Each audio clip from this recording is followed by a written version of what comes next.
Well, hello and welcome again to the Bellicose Nation.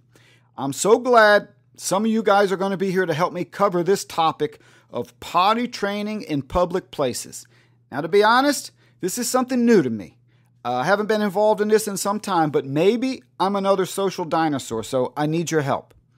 Seems a mother was having lunch in a cafe with her children in Utah when she looked over and noticed another mother of twins was also feeding her children.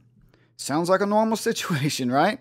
Well, the thing is, one couldn't help but notice that these twins were stripped down naked. Their coveralls were down around their ankles, and instead of sitting on booster seats, they were actually sitting on little potty chairs. Yep, that's right. This mother felt perfectly at home to potty train her twins, not only in a public place, but in a busy eating establishment. Now, eventually someone complained, and by the time the management must have decided whether this was acceptable or not, the twins had finished their little chicken nuggets and I guess successfully completed cleaning up from the potty training, and they were out the door, gone. But not before the lady snapped a cell phone picture. She posted it on Facebook, and it seemed to get a lot of interest, I guess, from moms out there. So moms out there, how long does it take to feed twins and then clean up after potty time? I would think at least 20 or 30 minutes. Now, it would seem to me this incident really says more about us than it does about her. I mean, think about this. A woman sits in a crowded restaurant for 30 minutes with her kids nude going to the toilet, and everyone but her shows restraint.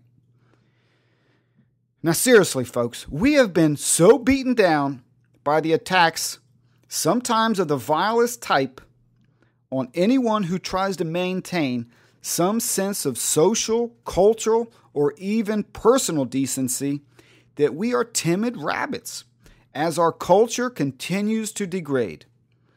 Maybe we can call this the death of social judgment. We're afraid of being that person, the intolerant one, the one who isn't open to new ideas, or of being labeled as having a strain of social bigotry. Now, the progressives, they would defend this by asking you, how does this affect the way you raise your kids?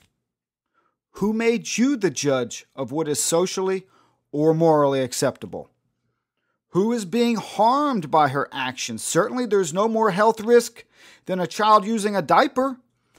Isn't it possible this is a mother of distinction? How dare we show intolerance? You might also hear, what research can you show that demonstrates that kids who crap in a public place like this are any less well-adjusted than anyone else? Where's that research? And if you are offended, if you have a problem, just get over yourself already. If you don't want to potty train your child this way, no one is making you. You know, we hear all of these typical challenges, and with them, nearly anything has license in our society, short of you being forced to go over and wipe the child's tail. So, have you ever come across something like this? Is this more common than I knew? Maybe it is. You know, what would you do if you were a patron there or the owner?